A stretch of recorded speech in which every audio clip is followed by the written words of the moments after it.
vamos falar sobre a medicina da ayahuasca e sobre a sua experiência nisso, correto? Bem, que ela inclusive tem que ver, Jeff, queria explicar para o pessoal, a gente está aqui no Espaço do Verde América, que é um coletivo que foi fundado na Argentina faz exatamente 30 anos, é um pouquinho mais, na verdade. E baseado na ecologia e cultura. E a minha questão da ayahuasca tem a ver com esse espaço quando estava lá na Argentina, na cidade de Rosário. Por coincidência, onde nasceu Che Guevara. Por quê? Nós, como uma instituição de intercâmbio cultural, de ecologia, a gente defendia, além de divulgar a Bahia, Amazonas, a Bahia, Salvador, Jorge Amado, né? A cultura afro-brasileira, que os estrangeiros gostam tanto e a gente aqui no Brasil, às vezes não valoriza, a gente divulgava o Amazonas, né? E numa dessas visitas de pessoas que iam lá, a gente conheceu o capitão Craig Kelly, que na verdade é capitão, é um inglês nascido em Blackpool, que teve um pub em Liverpool, cidade dos Beatles, né? E ele foi que convidou o Sting, porque ele conheceu os Rolling Stones, né? O John Lennon e tal. E ele que depois, com uma amizade com o Sting, levou o Sting para o Amazonas para defender a questão da floresta amazônica, que é a nossa questão também no Verde América. Mas Sting começou, inclusive, a ter contato com a ayahuasca, né? Inclusive o Sting, hoje toma ayahuasca, inclusive para Tika Tantra Yoga. E lá a gente criou o prêmio Chico Mendes, que é muito conhecido internacionalmente, né? De defesa do Amazonas, então tinha palestras com indígenas, falava da defesa da floresta, da questão latino-americana, né? E numa dessas, eu dava aula de idioma lá, uma aluna minha me falou, olha, eu conheço uns amigos que eles estão numa experiência aí, antes eles estudavam cientificamente a questão dos OVNIs, né? Até tem um livro de um deles aqui, Nestor Berlanda, mas eles trabalham com a psicologia transpessoal, né? E eles têm uma visão de Jung da coisa, né? E eles tiveram contato com uma etnia, o tribo lá do Amazonas peruano, que a gente não faz ideia, a gente imagina Peru sempre como... A gente está no espaço livre do Verde América, né, em contato com a população, é legal que escuta esses ruídos, né? Então a gente imagina o Amazonas, uma coisa no Brasil e no Peru os Andes, né? E não, tem um pedaço do Amazonas que sobe um pouco nos Andes, né? Até está no filme Aguirre, A Ilha dos Deuses, do Herzog, do Werner Herzog, né? Então o que acontece? E uma dessas etnias, que são os Shipibo, todas as etnias do Amazonas, os Conimbo, que é vizinhos, os Xanincas, né? Eles falam, esses são os caras da ayahuasca. Eles respeitam como os grandes magos da ayahuasca. Mago entre aspas, isso é uma designação nossa, né? É uma espécie de xamanismo, ou como se fala em antropologia, ou como no Brasil, pagelança, né? Então, o que é a ayahuasca, né, na verdade? É uma mistura de duas plantas, né? A chacruna, que é um arbusto, e o jache, que tem vários nomes, que é um cipó, né? Essa tradição da ayahuasca, ela está 5.000 anos na bacia do Amazonas, onde hoje é um pedaço do Brasil, Colômbia, Equador, Peru, Bolívia. Primeiro mistério da coisa, os cientistas não conseguem se explicar, os antropólogos, etc., como há 5.000 anos atrás os caras descobriram que tinha que cozinhar, misturar essa bebida, cozinhar durante 15 dias, ela tem que ser feita coletivamente, porque eles amassam, de preparo, né? eles amassam, tem que amassar, depois um caldeirão, parece caldeirão dos Grufos, fica fervendo lá o negócio durante 15 dias sem parar, e aí sai a essência, parece que é uma alquimia, né? E os cientistas falam, como eles descobriram, uma loteria justo tinha que misturar essas duas plantas para dar esse efeito. Por quê? Nós ocidentais, a gente vai no meio do mato, a gente está no meio do mato, você olha assim, você vai identificar no máximo 8 ou 10 tipos de planta, vai ser tudo mato, né? Mas um botânico, ele vai identificar, e os indígenas também. O que para nós é tudo igual. Não só a planta, mas com as serventias de cada uma, os usos. Exatamente, né? Na ciência a gente fala aquela coisa, faz a experiência, prova, né? Descarta, outra prova até que dá certo. Como é que eles descobriram? Isso é um grande mistério. Por quê? Como que atua a ayahuasca? Ela é uma planta curativa, na verdade, né? Sim. e ela é curativa a nível somático do corpo e a nível mental, da psique, psicológica, né? Inclusive o livro aqui, o primeiro que eles publicaram, esses caras que eu falei, está aqui, Ayahuasca, Medicina da Alma, né? Que está em espanhol, Medicina del Alma, né? Que é o Diego Viegas, a gente virou amigo, e o Néstor Berlanda. Por quê? Esses caras, eles estavam formando nessa época uma fundação chamada Mesa Verde. Mesa Verde é uma região indígena no sul dos Estados Unidos, dos Ananás e tal. Eles tiveram uns contatos muito legal, muito místico, né? E essa fundação deles, sobre o que era? Era sobre medicina, sobre estudo, desenvolvimento de trazer essa informação para nós, ocidentais? Então, a Mesa Verde é como um pouco com vários tentáculos. Acabou a ayahuasca sendo o principal tentáculo, né? Porque eles faziam pesquisas baseadas em Jung, né? Que foi um dos discípulos que depois dissentiu de Freud, né? Que o Jung começa a pesquisar alquimia, a simbologia da humanidade. Então eles investigavam algo da Cabala. Só que esse pessoal não eram assim curiosos, né?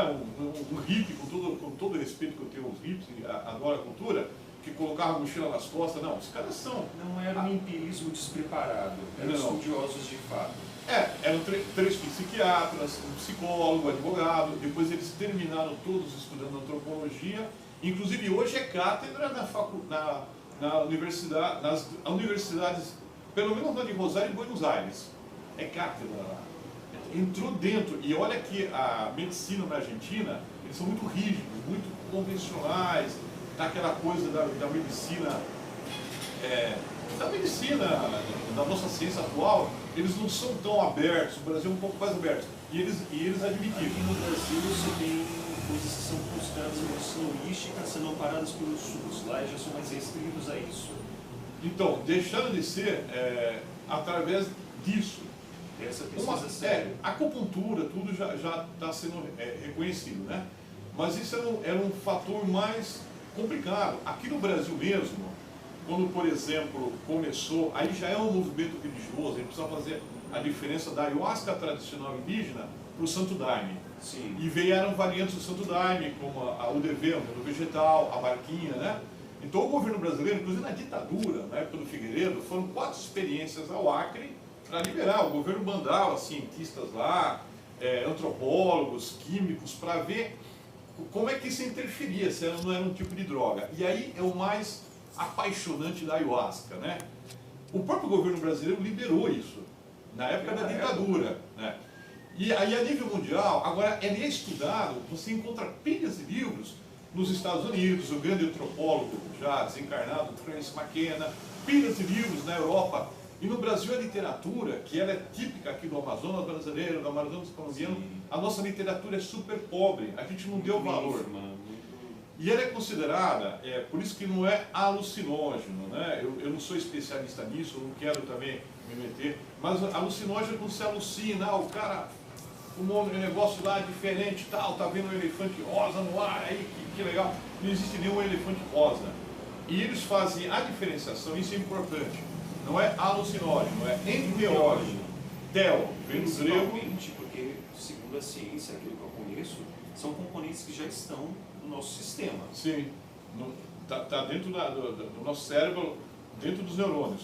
Então, Teo é Deus, né? Tudo que vem da minha teologia, né? Mas no sentido mais antropológico da palavra, né? No sentido religioso.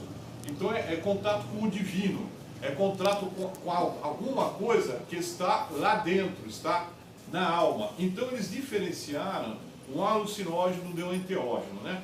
E tem as plantas de poder. Por exemplo, hoje, quem é especialista considera a ayahuasca a planta mestre das mestres, em primeiro lugar.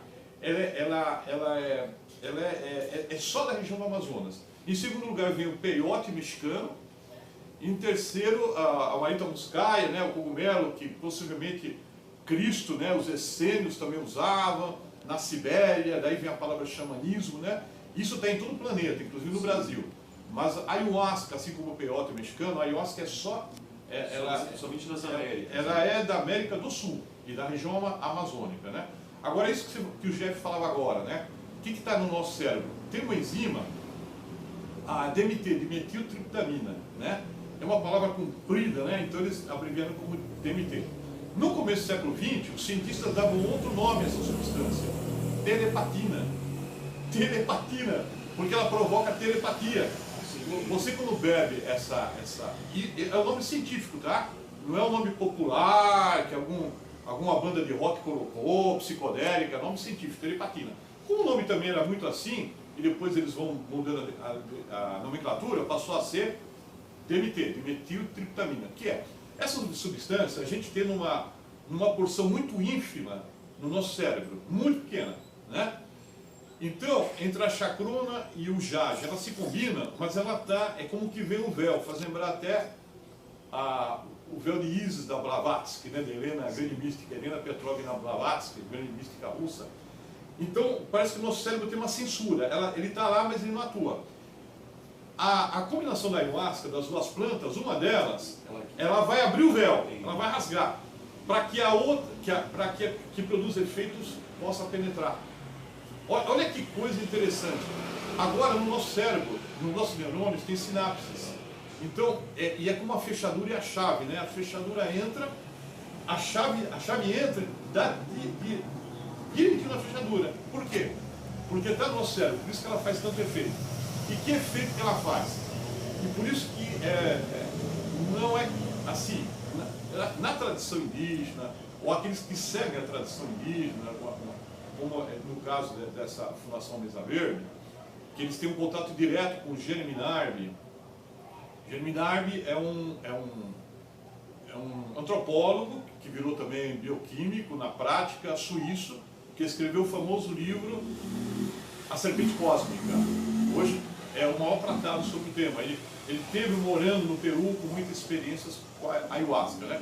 E eles são amigos, né? Com o Dr. Diego, o Dr. Néstor, né?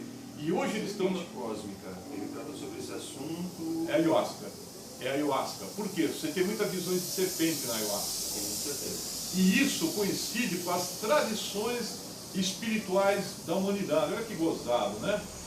Apesar de depois, quando se institui a religião, a serpente do diabo, mas qual é a frase de Cristo na Bíblia?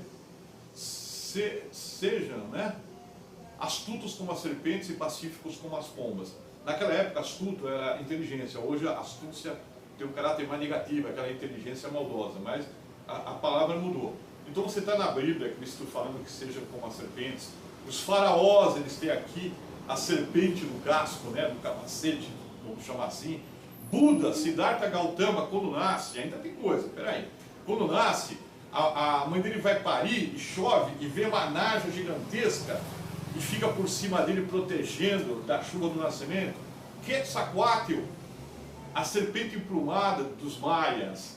Mesmo na Bíblia, a tradução de alguns anjos fala sobre serpentes emplumadas. Olha, isso é interessantíssimo, isso eu não sabia. Uma das classes angélicas está nesse formato. Olha só. Olha só. Então isso é interessante. Agora, qual é o fator curativo? Tem uma coisa que não se está respeitando, o pessoal começou a fazer a ayahuasca como esporte. Está errado, não é para tomar como se estivesse numa festinha, tomando uma caipirinha, né? Por exemplo, ela cura uma série de enfermidades, isso não sou eu que estou falando, né? Uma série de enfermidades, inclusive mentais, né? Mas esquizofrenia, não. Quem tem qualquer tipo falando em espanhol, rasgo de esquizofrenia, não pode. Então, quando você vai participar do ritual, e quem trabalha de forma séria, você é entrevistado antes, ou pelo médico que dirige, ou pelo psicólogo, ou pelo pajé, e ele entrevista. Às vezes você nem sabe que tem esquizofrenia, o cara percebe, ele começa a te perguntar várias coisas. Você já é separado, você não vai participar. Outra coisa, tem 10% das pessoas que não faz efeito nenhum. E uma de cada 10 pessoas não vai fazer efeito, mas nas outras 9 vai. Então você vai ter visões, vamos voltar ao que a gente estava falando, muitas visões são da serpente, e várias tradições místicas falam que na verdade é uma energia, é um símbolo poderoso, que está relacionado com o dragão, que é uma energia muito forte. Qual o símbolo da medicina? Que vem dos gregos, né? O caduceu, a serpente subindo, né? Ou estava esquecendo o Tantra, tantrismo, a serpente da Kundalini, que vai subindo pelos chakras até chegar ao último chakra, né? Que é onde você tem a visão. Que você tem, inclusive, eu percebi, não sabia que era temporária, na ayahuasca, né? Então o que ela tem? Então, o que eles fazem nas tribos? O xamã, o pajé, ele vai tomar. As pessoas nas aldeias, elas tomam mais ou menos 3 a 4 vezes por ano, né? Por ano. E aí o pajé, por exemplo, chega aqui o Rogério está com uma dor no estômago, está aqui do lado. A gente sabe, nós aqui na medicina alopática, o remédio é para tudo, independente, só difere de criança ou muito idoso, mas se você é um homem mais gordo, mais magro, uma mulher mais alto, mais baixo, peso, você é mais alcalino ou mais ácido, o sangue, etc., muda tudo. Então o pajé, ele vai ter a visão, chegou aqui o Rogério, né, que está filmando nós, aí o pajé vai falar. Aí vai ter a visão da planta, que está nessa área endêmica, é uma palavra que eu esqueci. Aí eu acho que é endêmica do Amazonas. E ele vai ver qual é a planta que ela tem a característica exata para curar um problema gastronômico do Rogério, que não vai ser o mesmo da Maria, do Pedrinho, que é muito gordo, do outro, entendeu? E ele percebe também a pele, a alcalinidade e a acidez. Então é batata, é certo, ele vai tomar. A pessoa não toma, mas ele vai ver qual o arbusto, em que quantidade. Ele já toma com uma finalidade dentro de uma cultura que aquilo é uma ferramenta, não é um brinquedo, né? Diferente do ocidental padrão, não é mais uma droguinha de festa. Né? Exatamente. E quando foi liberado pelo governo brasileiro, o que aconteceu? Eles investigaram entre os ribeirinhos do Acre, que era o lugar que mais treinava, porque o fundador do Daime, né? O mestre Irineu, ele trabalhava com o exército brasileiro e me conheceu cruzando na fronteira com a Bolívia, que eles faziam expedições. Então ele trouxe da Bolívia, lá, da selva do Beni, lá dos indígenas, né? Então eles investigaram pessoas que tomavam ayahuasca durante 10 anos, na mesma localidade, ribeirinha, e outras que não tomavam. As que tomavam durante 10 anos, não somente, ela não tem efeito colateral, como inclusive os neurônios, as memórias, a saúde, né, eles investigam, estava muito melhor do que o que não tomava. Então ela combate até aquele famoso envelhecimento das células e dos neurônios, né? As sinapses agiam de forma mais rápida, em contas matemáticas, né? Eles pegaram pessoas da mesma cultura e comparavam, da mesma família, quem tomava e quem não tomava. Aquela sensação depois da sessão que você deu como se fosse um defrag de computador.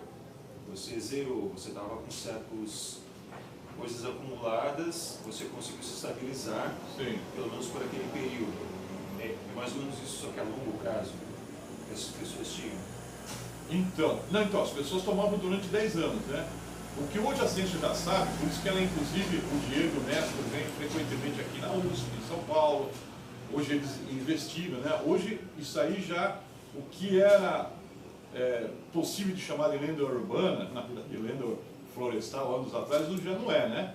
Na USP já está, mas tem faculdades, universidades na Europa, nos Estados Unidos, que eles estão muito mais avançados que nós, né? Inclusive na China, ouvi falar também. Então, hoje ela tem efeitos terapêuticos que ela ajuda numa série de enfermidades. Isso é ponto pacífico, né?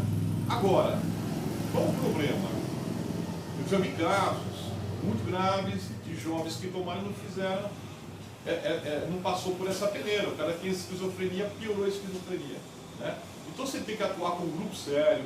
Se quiser, pode entrar aqui no link da rádio, a gente passa os contatos do Diego, do Néstor, lá na Argentina, em Rosário, ou vai falar o Henrique Carneiro, um professor de história, conhecido meu, amigo meu desde a adolescência, da USP. Ele é um dos mais sérios investigadores também aqui no Brasil, né? Então, busquem fazer essa diferença. Se alguém fala, pô, ayahuasca é doideira, não, é uma coisa séria estudada, mas você também tem que estar com pessoas sérias. Isso é importante. Foram apresentados vários conceitos e bastante literatura. Desses livros, qual que você vê como bom para quem vai começar a estudar o assunto? Legal. Então, eu falava da medicina da alma, do Capra. Eles praticamente estão tomando uma questão, Esse aqui é o segundo livro, aqui é só do Diego, né? Antropologia Transpersonal, transpessoal em português. O que acontece? Existe uma corrente da psicologia que começa nos Estados Unidos na década de 70, ela é bem recente, né? Ela tem um pezinho no Jung e tal, mas ela é bem recente. E ela tem a ver com os conhecimentos da física quântica, de todas as descobertas mais recentes, nos anos 70, na cibernética, né? Então, já não vai ser uma corrente europeia, e sim do continente americano, que vai ser a vanguarda nesse setor da psicologia. Sim. O que eles fazem? Olha o título do livro, Antropologia Transpessoal. Da psicologia transpessoal, eles extraem a antropologia transpessoal, que vem das experiências, das pesquisas do Terence McKenna, que é um antropólogo muito legal, porque ele vira também um bioquímico na prática, igual que o Jeremy Narby. Ele pesquisa muito nos Estados Unidos, ele esteve aqui nas Américas, né? E aí você tem a antropologia transpessoal, aonde que você vai? Ela vai ter contato com o que chama em inglês Deep Ecology, ecologia profunda, que é o que Félix Guattari e Gilles Deleuze colocam ecologia, ou ecosofia ou as três ecologias. A ecologia ambiental propriamente dita, a ecologia social, onde você interage com a sociedade, vai falar com os sindicatos, com as instituições, com os empresários, como defender o planeta, isso está errado, aquilo não está certo, né? Os políticos, né? E a psicologia mental propriamente dita. Essa é a ecologia mental, perdão. A ecologia mental, ela tem muito a ver com a psicologia transpessoal e a antropologia transpessoal. Por quê? A gente vai ver que antigos saberes, e os antigos, isso o próprio Carl Sagan falava, né?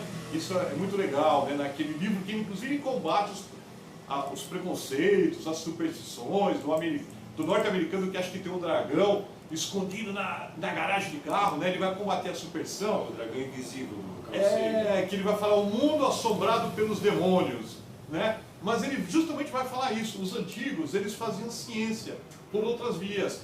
E eles faziam, como o próprio Joseph Campbell fala, de forma romanceada. Sim. Eles veem uma coisa, falam, eu vi uma carroça no céu, porque tinha carroça, roda cheia de fogo. Um barco no céu. Qualquer coisa. Hoje a gente falaria uma nave, independente se seja essa terrestre ou da Terra, né?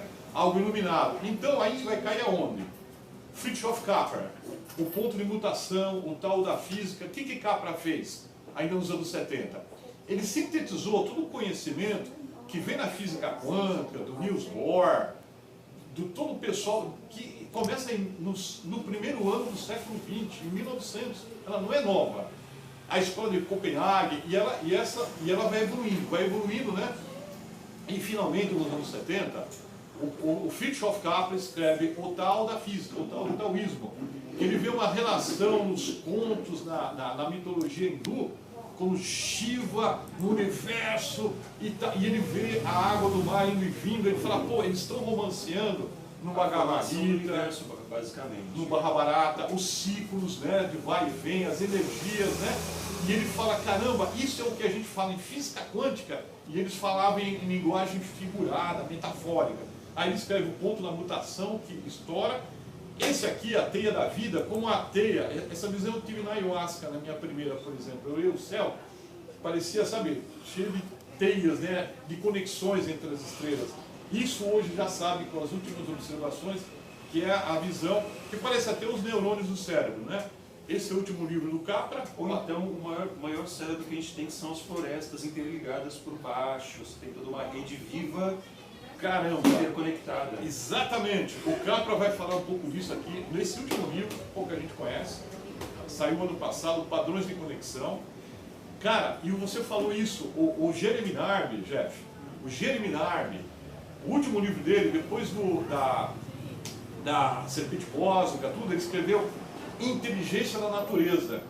E ele vai mostrar, e bate muito com o que Rupert Sheldrake, que é um biólogo, aliás, não, um bioquímico, esse sim é um bioquímico mesmo, inglês, que ganhou o prêmio Nobel, já fala dos campos morfogenéticos. Ele ganhou o Nobel, mas na verdade eram os russos, nos anos 40, 50 e 60, que já investigavam como que a natureza, as andorinhas, elas viram tudo por mesmo lado ao mesmo tempo, os cardumes de peixe, como é que parece que tem uma conexão, que sabe que vai haver uma tempestade, um terremoto.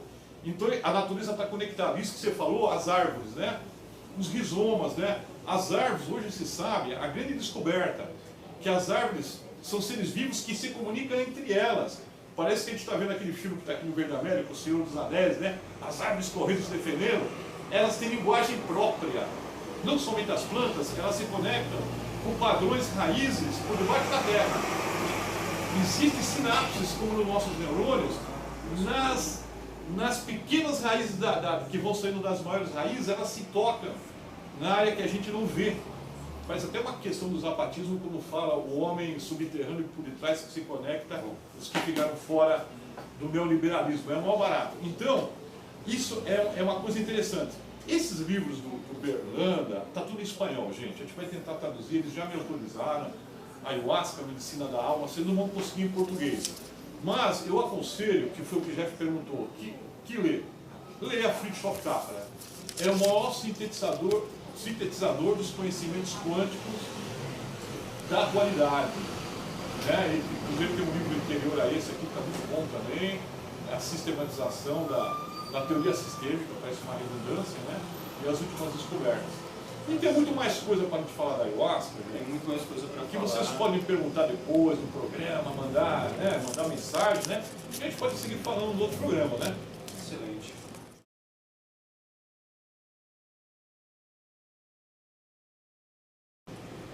Esse foi o nosso piloto. Encerramos por aqui.